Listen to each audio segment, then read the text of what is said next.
the stagecoach pulled up in a cloud of dust that hung in the air like a held breath. A woman stepped down, Clara Wynn, her dress neat, her posture rigid, her eyes fixed on the ground. She carried a small leather case and a wooden charm carved with a triangle symbol. Jacob Hale stood waiting, hat in hand, rehearsing the words he'd practiced for weeks. "Welcome to the ranch. I hope you'll be happy here." But Clara didn't offer her hand, didn't smile, didn't say a word. She simply nodded, a small, careful movement, and looked away. "Did they tell you I needed a wife?" Jacob said, trying to lighten the mood. "Not a ghost." Clara's jaw tightened. She pulled a small notebook from her case and scribbled quickly, "I can work, I can listen, but I don't speak." Jacob read the words twice, trying to understand. "Ever?" She shook her head. He looked at this woman, this stranger he'd paid good money for, and felt something settle in his chest. Not disappointment, concern. Something had broken her long before the stage arrived. The cabin was modest, a main room with a fireplace, 2 bedrooms, a small kitchen. Jacob had cleaned it twice, though he knew dust would never truly leave the frontier. Clara moved through it like a ghost, examining every corner, every shadow, every potential exit. She tested the locks. She moved furniture slightly to create clear paths. She flinched at every creak of the floorboards. "I'll take the spare room. You can have the master. I want you to be comfortable." Clara wrote, "Kitchen. I can work there. And the back room, where I can see outside." "The back room's smaller," she held up her hand. "Please." Jacob nodded.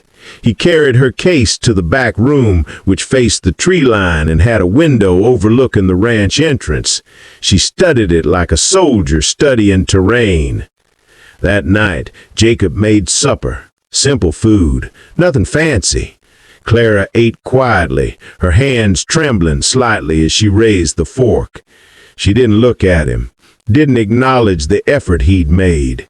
But when he began to clear the dishes, she gently took them from his hands and washed them herself, carefully, deliberately, like she was apologizing without words.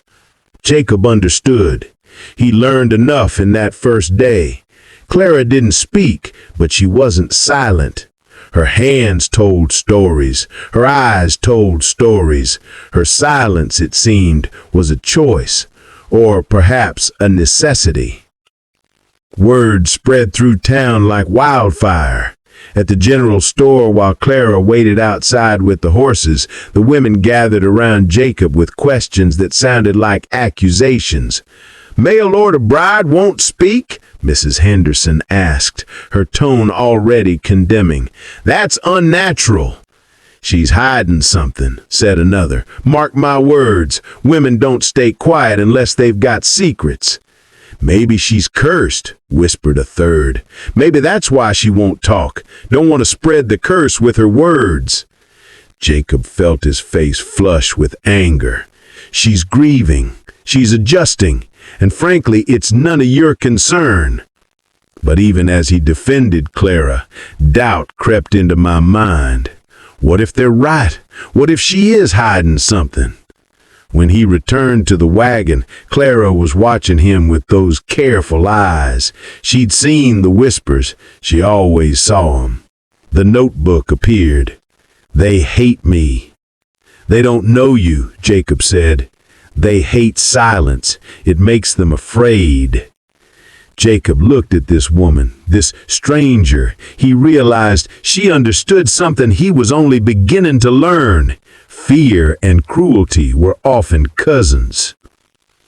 2 weeks into the arrangement, Jacob woke to a sound that made his blood run cold. Whimpering, soft and broken, coming from Clara's room. I grabbed my rifle and pushed the door open, ready for an intruder. Instead, I found Clara sitting upright in bed, eyes wide and unseeing, shaking so violently her teeth chattered. She wasn't awake. She was trapped somewhere else. "Clara," I whispered, "it's all right. You're safe." She didn't respond. Her hand clutched the wooden charm, the one with the triangle symbol, and her lips moved silently, like she was praying or pleading. I sat on the edge of the bed and waited. Minutes passed. Slowly, her breathing steadied, her eyes refocused. She saw me and immediately grabbed my wrist, squeezing so hard it hurt. "What was the dream?" I asked gently. She wouldn't write about it. She just shook her head and held my hand until dawn. That same night, a coyote's howl echoed across the ranch.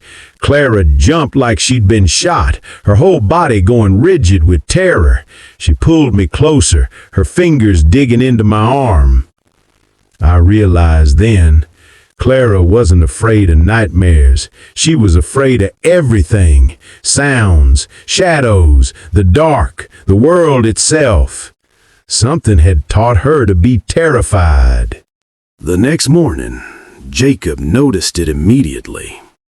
Carved deep in the side of the barn, fresh wood showing pale against the weathered wood, a triangle symbol, identical to the charm Clara wore. Jacob's stomach dropped. He ran into the cabin to find Clara staring out the window, the charm clutched in both hands. When she saw him, she understood what he'd discovered. She collapsed onto a chair, her whole body going slack like someone had cut the strings holding her up. The notebook fell from her trembling hands. Jacob wanted to demand answers. Instead, he sat across from her and waited. It took an hour for Clara to write it all down. Her hand shook so badly the words were barely legible, but the story was clear. I was born into the covenant of silent tongues, a church, a cult. They believed women speaking was rebellion against God. Women were to be silent, obedient, invisible. My mother spoke once, just once, to defend herself. They beat her until she couldn't speak again, permanently. I was raised to fear my own voice. When I turned 18, I realized I was a prisoner. I wrote letters to the outside. They were discovered. The leaders decided I was beyond saving. They were going to lock me in a cellar for the rest of my life, to teach me silence is peace. I ran. I've been running for 3 years. The triangle is their mark. If I appear without it, they know I've betrayed them, and they will kill me to reclaim their property. Jacob read the words 3 times, trying to comprehend the cruelty it took to do this to a human being. "Who carved it?" he asked. Clara wrote, "They found me. They know I'm here." 2 days later, the men arrived in town. Dark-eyed and cold, asking questions at the saloon, at the feed store, at the post office. "Seen a woman? Quiet type? Doesn't speak? Wears a triangle charm?" Jacob overheard at the saloon and felt his blood turn to ice. He rode home fast, dust flying behind him. Clara was in the garden, and when she saw his face, she already knew. "They're here," he said. She nodded calmly, like she'd been expecting this, like some part of her had always known they would find her. That night, Jacob locked every door and loaded his rifle. Clara sat in the back room with a knife, watching the window. They didn't speak, didn't sleep, just waited. The attack came at midnight.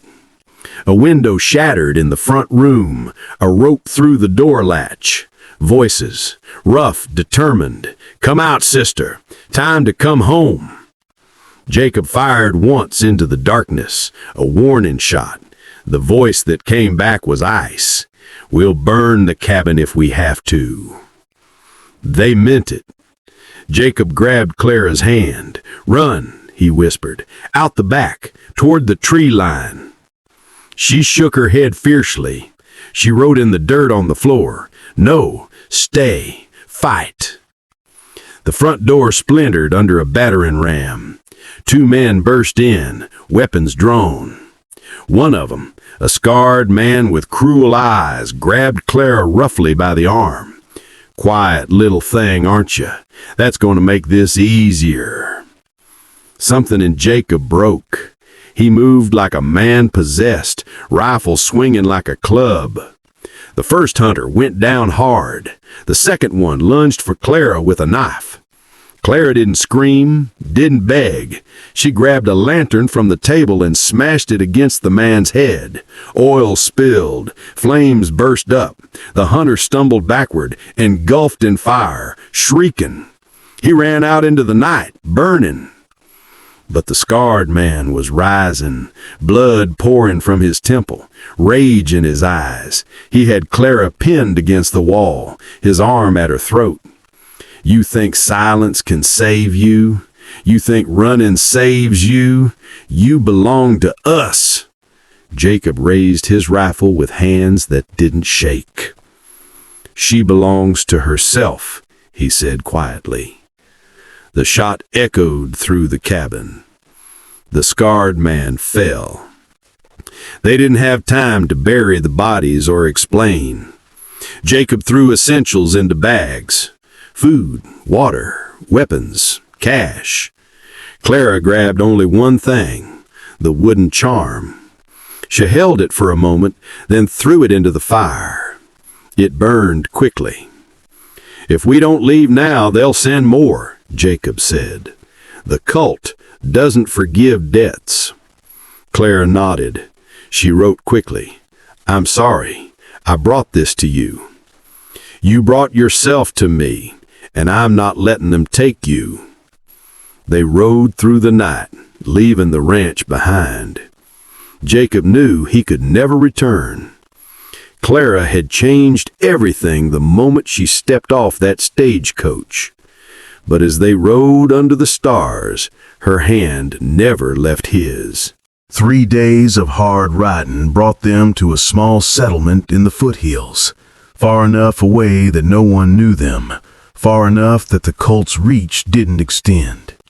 They made camp by a creek, and Jacob built the fire while Clara prepared a simple meal. They were exhausted, hunted, but alive.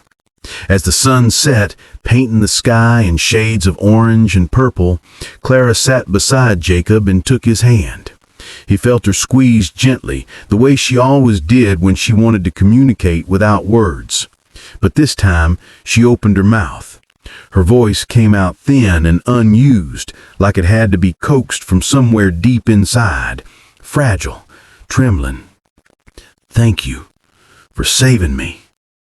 2 words, 12 years of silence broken. Jacob felt tears stream down his face. He pulled her close, holding her while she cried into his shoulder, not from fear this time, but from the relief of finally being heard. "You saved yourself," he said. "I just stood beside you." Clara pulled back and looked at him.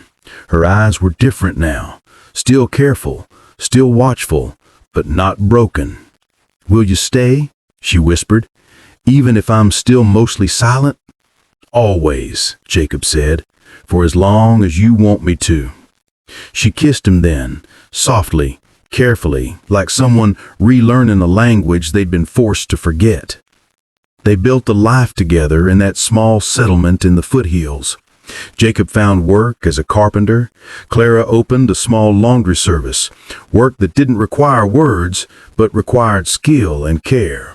People came to trust her, not because she spoke to them, but because she listened, because she showed up, because she was present in a way that words never could be. Some days Clara still didn't speak. Some days nightmares still woke her in the dark. Some days a loud noise would make her flinch like it had that first night on the ranch. But there were more days now when she hummed while she worked, when she laughed, softly, carefully, but genuinely. And when she did speak, Jacob listened like her words were the most important things he'd ever heard, because they were. 6 months after they arrived, Clara took Jacob's hand and placed it on her heart. She looked into his eyes and spoke 5 words, each one a small act of defiance. "I'm not afraid anymore." A letter arrived one afternoon, forwarded from Jacob's old ranch through a chain of friends and connections. It was from the town doctor. The cult had tried to claim the ranch, but the law had gotten involved. Federal marshals had raided their compound in the Eastern Territories. They'd found records, lists of names, documentation of abuse, evidence of crimes spanning decades. The leaders were being prosecuted. The covenant of silent tongues was being dismantled. Clara read the letter twice, then handed it back to Jacob without speaking. When he looked at her, she was smiling, not the careful smile of someone learning to feel joy again, but a real smile, full of relief, full of freedom. That night, they sat on the porch of their small house, watching the sunset over the mountains. "Do you think you'll ever go back to speaking more?" Jacob asked. Clara considered the question. "Maybe," she whispered, "when I'm ready. But silence was my survival. It taught me to listen instead of be heard. Maybe there's value in that." "There is," Jacob said. Clara squeezed his hand. "And now I choose the silence. It's not forced anymore. That's the difference." On the frontier, silence can be many things. It can be a prison, a cage built by fear and maintained by cruelty. It can be a weapon, a way to disappear when the world is hunting you. It can be a choice, a tool for listening, for understanding, for seeing what others miss. For Clara Wynn, it had been all 3. She arrived as a mail-order bride who refused to speak, and the town called her cursed. But what they didn't understand was that Clara wasn't broken. She was a survivor. Her silence wasn't a flaw, it was proof of her strength. And Jacob learned something that changed him forever. Love doesn't require words. Sometimes it just requires someone willing to listen to the silence, to honor it, to protect it. Years later, when they had a daughter, Clara taught her something her own mother never could, that a woman's voice, whether spoken or silent, is sacred, that her silence is hers to keep or share as she chooses. And on quiet nights, when the mountains echoed with the sound of their laughter and the crackling of the fire, Clara would occasionally whisper words to Jacob, words that she chose to speak, because she wanted to, not because she had to. "I love you," she would say, and Jacob would listen like those 3 words held all the meaning in the world, because they did. If you love this story of finding freedom in silence and love in the most unexpected places, subscribe to Frontier Love Tales, where every story celebrates the strength of those who survive, the courage of those who choose, and the power of listening to what others cannot say. Ride with us, join the frontier, and never miss the next story.